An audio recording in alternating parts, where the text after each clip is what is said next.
Yeah, so not a lot of coding demos in this talk. It tends to interfere with the suit. So, quick poll. Who here works for a startup? And yes, people at HashiCorp, you count. Who here works for an enterprise? Okay, that seems to be well represented here. Great.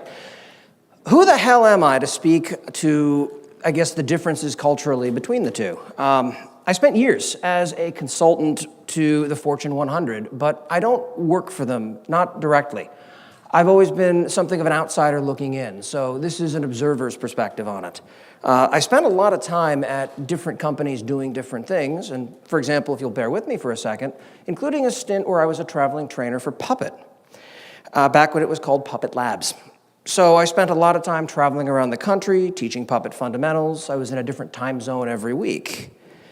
And on one of these flights home, after a reasonable week, I was wearing a Puppet Labs t-shirt with a blazer, because I do have standards, and the guy next to me saw and struck up a conversation about what tools we use to teach the Puppet classes. Great. I wind up sitting next to a plain talker. But you don't want to be rude, especially as a consultant, so you go with it, and we start talking about our respective careers. He and the guy in the window seat were co-founders of some tiny startup that nobody's ever heard of and was probably going to go out of business a couple of weeks later. So that's how I met Mitchell, Hashimoto, and Armin. Wait, you're the vagrant guy? And he mentioned that he was just about to release something interesting called Terraform. So that lets you figure out when in time this was pretty precisely, which sounded awesome and made me sad all at the same time, because my clients would never, ever use something like this. It touched production, it had huge ability to access things that mattered, and it bypassed every form of human approval process that all these companies had. Because at the time, I was mostly focused on consulting for the Fortune 100, large enterprises. For those who aren't aware of the history of the term, the Fortune 500 is an annual list of the 500 largest companies based on revenue in the United States. It tends to subdivide. You hear people talking about the Fortune 100, the Fortune 50. I met someone last week who was very proud of working for a Fortune 3. Okay, I wonder which company he worked for. But Fortune 100 is often used as the largest grouping of those that you see, so that's what I built this talk around. In this talk, I just want to be very clear. This is shorthand for large enterprise. Google, Amazon, and Facebook are all technically Fortune 100, but that's not who I'm talking about in the cultural and technological sense here.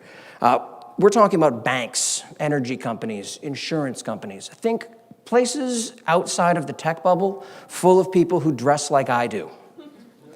So please, if you work for one of those companies, don't yell at me. This is also not a big companies suck talk. So as much fun as making fun of things are, this is not one of those talks. But they do tend to be older, more established companies that not only are older than HashiCorp is, but almost invariably have IT projects that are older than HashiCorp is. The revenue at some of these places rivals some countries. I mean, they're less multinational companies and almost more small nation states once you start looking at them on the global scale. So let's talk about some commonalities that the large enterprise tends to have here. I mean, every company is going to be different. Each company has its own culture, its own layout, and there's going to be differences from place to place. But you do start to see some of the same patterns emerging as you travel between these companies, and they tend to subdivide into two large areas, specifically politics and risk aversion. These are the two areas I found that time after time tended to characterize the mentality these companies had, and that's what I want to talk about today. So let's start with the idea of politics. I'm not here to tell these companies that they're doing it wrong. Ha, you only made $4 billion last quarter? Yeah, I'm not in a position to tell them they're holding it wrong. But I will point out that the people who take a company from small startup in someone's garage to mid-sized and mid-sized to world-spanning, and then maintain that world-spanning company are all very different groups of people from each other. As a company continues to grow and starts to enter the global stage, you wind up with formal hierarchies being established because you can't really have a room full of everyone in the company doing the same thing anymore. So these formal hierarchies tend to lead to processes that get built. Literal politicians wind up creating laws and regulations that these companies have to comply with. So you start to see informal hierarchies starting to form as well. Compliance takes on a life of its own, and eventually you wind up with a structure where it almost starts to feel like you have process for the sake of process. This is not the type of company that you'll have where it's a smaller environment, where the left hand doesn't know what the right hand is doing. It's far more complex than that. That's an oversimplification. Pretend that this octopus is doing its level best to coordinate all 8 tentacles in concert to achieve a task and failing at it. And that task is beating itself to death. It turns out it's really hard to line up that kind of circus act for a live demo. I checked. On a related note, I'm no longer welcome at the San Francisco Aquarium. So it does help to stop thinking about these companies at this scale as a cohesive whole. You wind up with divisions, and you wind up with different cultures and subcultures forming within these companies. Every one of these companies has a giant pile of policies around what software you're allowed to use at different levels. And in most of these companies, HashiCorp's stack is not on that list, yet. But we'll get there. That's enough talk for now about terribly overcomplicated approaches to things that make me want to cry. Let's talk about OpenStack.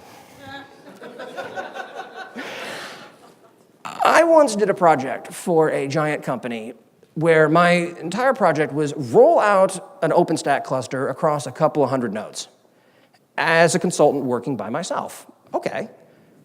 I found out midway through the project that down the hall from me was a different group that had 400 employees working on OpenStack. Why in the world would they bring me in, flying me in every week, rather than just borrowing 3 or 4 people who could do this faster, more effectively, and with a greater understanding of context? Because the two groups weren't allowed to talk to each other. Every time they tried to wind up having a formal discussion around this, it broke down and someone said no. Why? I don't know. I was never able to penetrate the fog and figure out exactly where that opposition was coming from. You wind up in these scenarios where the rules and the processes become an end unto themselves, and no one is usually happy with that. So in these projects, you generally find that you have a choice. You can focus on the process, or you can focus on the technology piece. If you try to change both at the same time, you're almost invariably going to fail. My approach, and I'm not saying it's the only approach, but it's the one that works for me, is focusing on the technology piece first. Because at that point, you can validate that there is value to what you're bringing in, and ideally then someone else is going to take a look at this, and they'll champion changing the process pieces for us. And it's usually best to let them. Now, in that gap between the technology and the process changing, you're going to have some hilarious results for a little while. One of the Terraform maintainers said that if someone writes this, they'll merge it in. And if they do, I will use it at a client site. So if anyone in this room wants their legend to live on forever in the halls of Enterprise Valhalla, this is your moment. There's the provider you need to write. But to even get started down that path of changing the technology, you need to have buy-in to some extent. And here's a bit of a secret at large companies that does tend to make things easier. The people who drive the decisions to change, they do want to do the modern, progressive thing. Nobody shows up to work at that level wanting to maintain the status quo for the next 30 years. So it's usually best to start relatively small with a skunkworks project, ideally something with an executive mandate that is empowered to make things different, or a charter to do things differently than they always have before. Every company has a skunkworks group that's trying something new. I've never seen a company with more than 50 employees that didn't. And where you find some of those wins might surprise you. Yay, we're rolling out Vagrant here. Now we can do Linux development on our locked down workstations that have SSL man in the middle, keyloggers installed. They cost less than $400 a piece. They take 20 minutes to boot, and they're still running Windows XP. Corporate laptops are horrifying, and I'm not exaggerating with that example. But This is the point where wine tasting starts to cut over into wine guzzling. But it is a foot in the door for something like Vagrant, the idea of starting to automate things that heretofore had been considered a manual, error-prone process. It's a taste of another way of thinking, where you're starting to think of infrastructure, however small, as a form of code. If you don't start small, you wind up in hell. This was the entire basis for one finance company bringing me in as a consultant 3 years ago. The CIO sat me down and used this exact sentence. Okay, we'll boil that ocean, why not? The trouble is, a few weeks later, as I found out, they didn't want to do DevOps. They wanted to do things properly, but they didn't want to make anything approaching the culture or the technology changes that they needed to do in order to get there. Multiple releases a month? Have you lost the plot? That's dangerous. So they wanted to do things like, we're going to keep waterfall here, but we're going to call it agile. So it was paying lip service to the whole idea here. And one of the hard truths is in some of these environments, there really isn't a way to win. You may not get everything you want. Ideally, you can make things marginally better. But sometimes even the compromises aren't going to be wins in and of themselves. You can also expect money conversations to get really weird in large companies.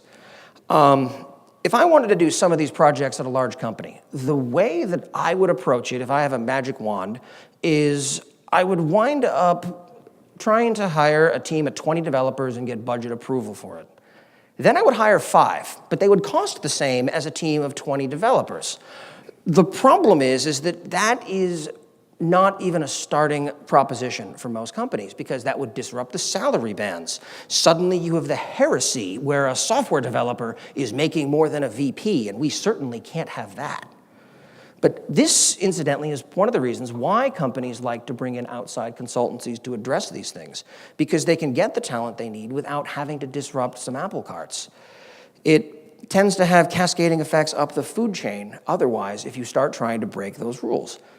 And as a result, I've been in meetings as a consultant, sitting with other consultants and some senior leadership, trying to have a discussion around whether or not we would go ahead and roll out a $10,000 product.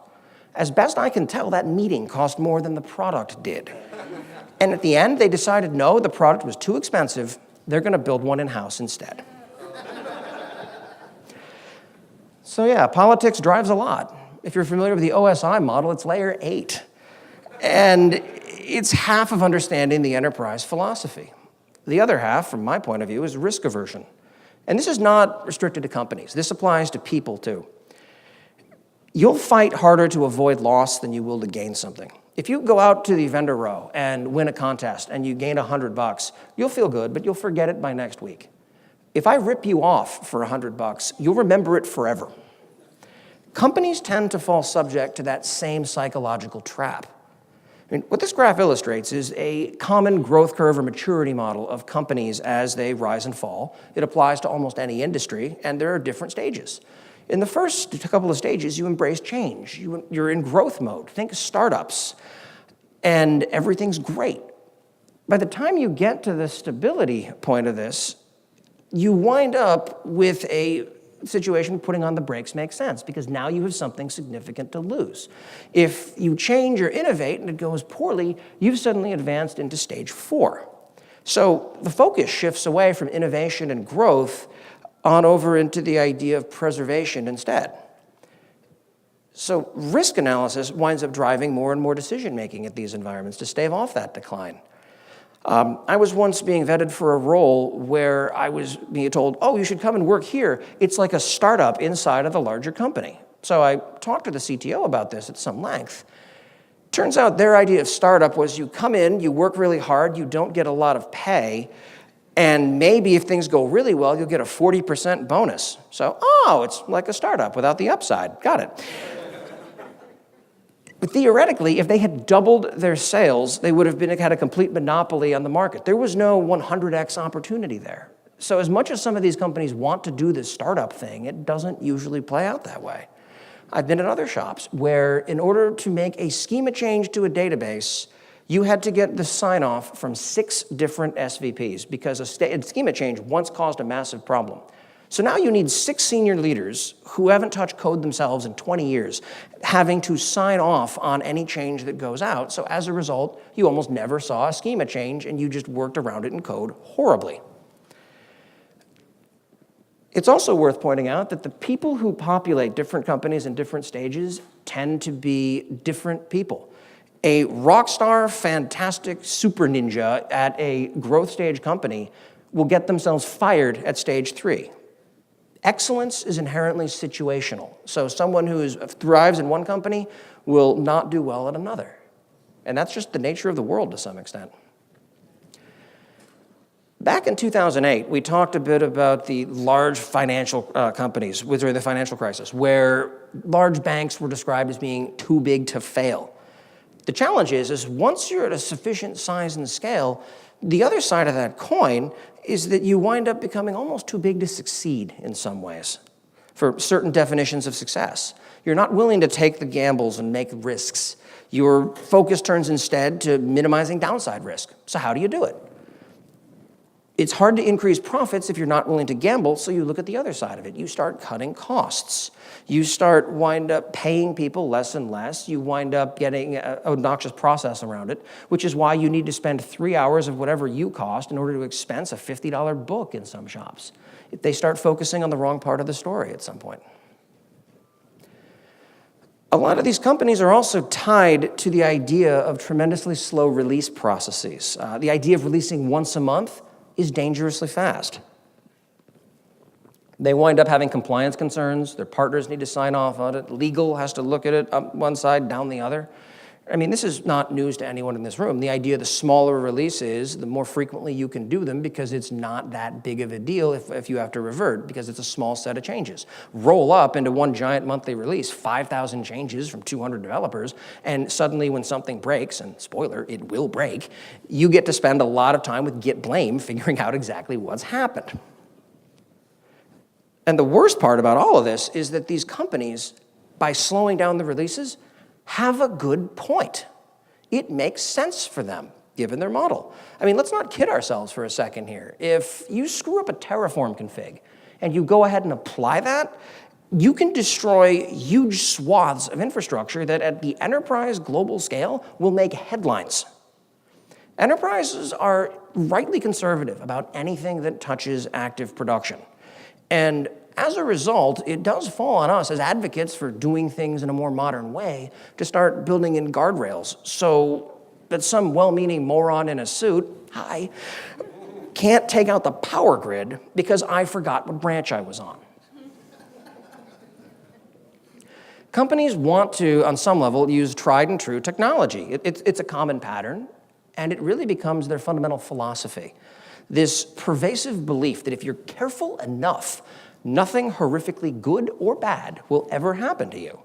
It's an interesting model, but it does lead to stagnation, to a point where a startup is suddenly going to eat your lunch today. So, quick question. Who here uses Terraform? Great. Who uses IBM's Tivoli instead? Right. That might get you fired. Past a certain point, you wind up in an evolve or die dinosaur scenario. And that's why modern, such as HashiCorp, tooling matters. The idea of being in charge during a failure like this is anathema to senior leadership at large companies. And they know it. Being in charge while the company tanks is not exactly a resume builder. So they wind up being held in a tension where they want to avoid risk, but they also want to grow. And inside that tension, there's often opportunity.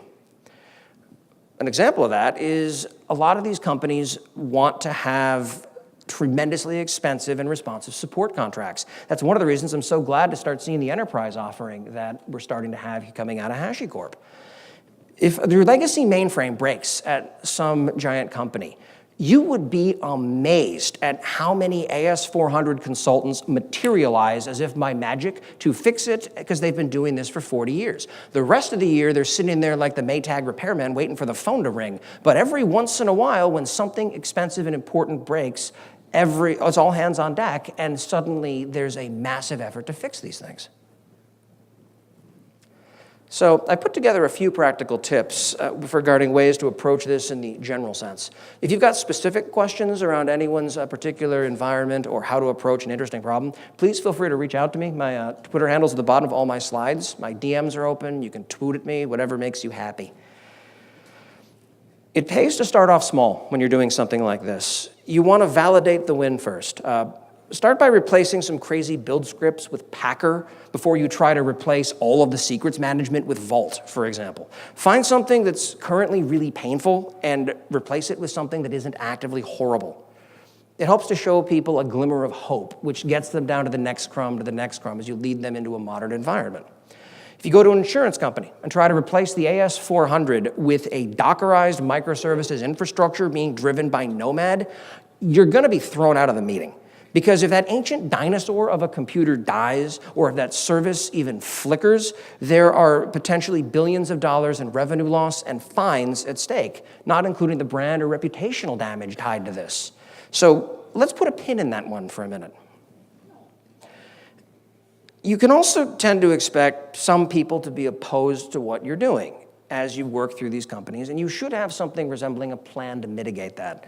I met someone once who was an AIX admin and had been for 20 years. They were a few years away from retirement, and as I spoke to them, it sounded like their job was more and more doing a very narrow set of repeatable things that you effectively could automate away easily. I don't really have a joke around that one. I mean, that's a terrifying thing to have to go through. This idea that you're about to be done with your career and you don't really have the interest or sometimes ability to upskill, and there's this technology thing coming along that's going to put you out of a job. I mean, that's terrifying. So you can't blame people for wanting to be opposed to things like that. In this case, I made it clear that the core service we were looking to replace was not tied to what they were doing, but we did want and need their feedback on the new stuff we were doing, given the benefit of their vast experience working in this environment. This is a fairly common pattern. These people tend to accumulate in large enterprises because the scope of responsibility becomes narrow, it's relatively safe, change doesn't come too often to a lot of them. So you should be prepared to encounter that model and at least have a plan in place to address their concerns. On a related note, you wouldn't think I'd have to include this slide. I have to include this slide. Not every consultant that I worked with is still a consultant. The consulting answer when confronted with a burning tire fire of technology and process is, this is great. Now let's talk about how we're going to make it even better. Because if you start insulting it, the odds are terrific that the person who wrote it is sitting at that table and you've just created a giant problem for yourself. Remember, when you're the positivity helps, and when you are pitching modernization, you're not just offering technology, you're offering hope. It helps to have someone in a corner office who's able to speak effectively on your behalf. As well, CIOs are a good starting point, so are other highly placed executives looking to leave their mark on an organization. You'd be amazed at how much red tape someone can just hand wave aside for you if they're in the right place. The counterpoint of that is I was on a project once, 2 months in, and the executive sponsor left, and suddenly I couldn't call a meeting anymore, let alone get any progress done, just because no one cared enough anymore to start moving those things aside. So the project died. It helps to go greenfield when you're building out new projects as opposed to brownfield. A difference is you're building something brand new that's never been done there before, or you wind up going and trying to migrate something else with all of the baggage that it has with it. I was at a company once where they wanted to pick up their environment out of a data center and move it into AWS for developer testing. Given that they didn't really have a solid developer testing environment before, that was great. There were a lot of quick wins available. Email the developer every Monday, here's the environments you have running. If you don't respond by Wednesday and click through the button, it's going to turn itself off. Good luck. That was a great win.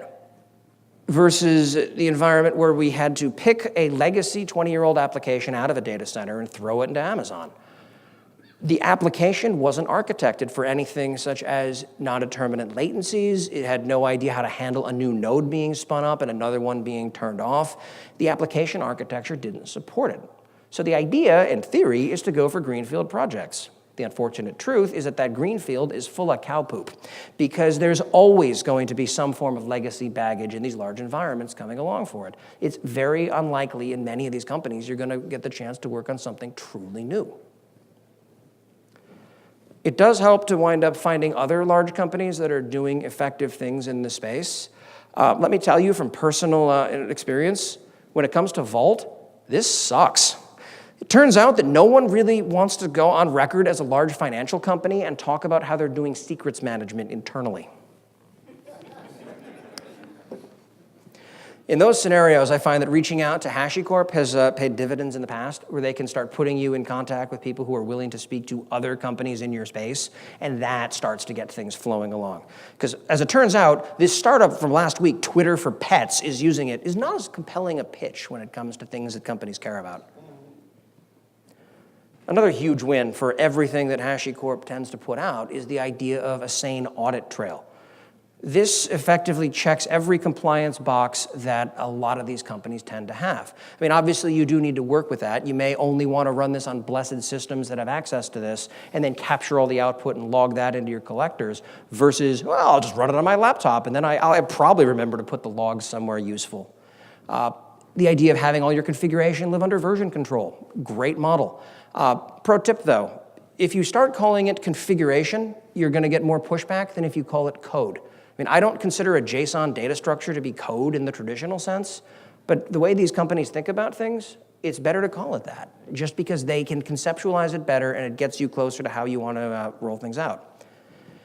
To that end, using their terminology is absolutely fantastic and a giant win. And for me, the hardest part of leaving the startup space and going into the enterprise was learning to speak the language. I mean, a lot of times this does get mocked dismissively as business speak. For a citation on that, you can look at any Dilbert comic ever published. I mean, to that end, I twitch every time I hear someone talk about production operations being an IT function. But that's how they see it. And I had to learn to see past it and start calling it IT myself if you want to start driving the change. It helps if they see you as being on their side. And to do that, if you sound like one of them, it reduces some barriers. To that end, there is a concept that Gartner puts out called bimodal IT. You can tell this is aimed at the enterprise because there's more words on this slide than my entire deck combined. That's the way enterprise slide decks get built. I'm going to write a blog post. Then I'm going to call that slide 1. But it does talk a little bit about the concept of mode 1 versus mode 2 in IT. Mode 1 being the predictable, well-understood stuff, the block and tackle of workstation provisioning. This is invariably viewed as a cost center. Mode 2 is considered new and exciting. It builds revenue opportunities, and suddenly this is the sort of thing companies want to invest in. Now, the tooling that we talk about at this conference speaks very well to both sides of this divide, but mode 2 is usually the better win because it has the right cultural elements to start speeding adoption. And since Gartner is like catnip to large enterprises because they tend to publish things in in-flight magazines where executives see it like, yes, we're going to do the DevOps because it sounded interesting. Gartner has named HashiCorp one of the cool vendors in DevOps for 2016. If you mention that, suddenly you're speaking their language. Wait, Gartner says this is important? You now have my attention and my interest. I mean, it's funny, but I'm not kidding. This is how it works. When you're suggesting these things, it does help to tell a story. You want to paint a picture of what the end state looks like, where whatever tooling you're integrating or whatever process you're trying to change speaks to a business need rather than because it's nifty. I mean, paint a picture about what that looks like when it's done and how that aligns with things that they value. Lower defect rate, better testability. Automation being able to reduce future headcount requirements is a little hit or miss. If you sound like you're pitching a layoff, it turns out it doesn't work as well as you'd hope. Yes, this product will not only reduce your future budget, but also your scope of responsibility. Not a strong pitch to anyone who's interested in building an empire inside one of these companies. And when you tell that story, let them be the hero. So we've spoken about politics, risk aversion, and how to get buy-in. They're intertwined. They all tend to blend together to some extent. And they're not always clearly delineated between the three. I mean, take this quote from earlier. It speaks to politics, it speaks to risk aversion, and it speaks to getting buy-in. It's a well-known axiom. Everyone can quote it chapter and verse, but who said it? IBM was a member of the Fortune 100 60 years ago, and they're in the Fortune 100 today. Less than 20% of the Fortune 100 can make that claim. IBM is still agile. They're still relevant to many markets. They've shown the ability to reinvent themselves repeatedly. It can be done. And if presented properly, tools like the ones that are being discussed at this conference can help get them there. So once again, I'm Quinn. I'm a consultador and a once and future SRE manager. Thank you all for coming. I want to thank Mitchell and the rest of HashiCorp for building so many awesome tools. And as well for Mitchell, please thank you for talking to a tired consultant on a plane one day. It's been a great few years. Have a good evening.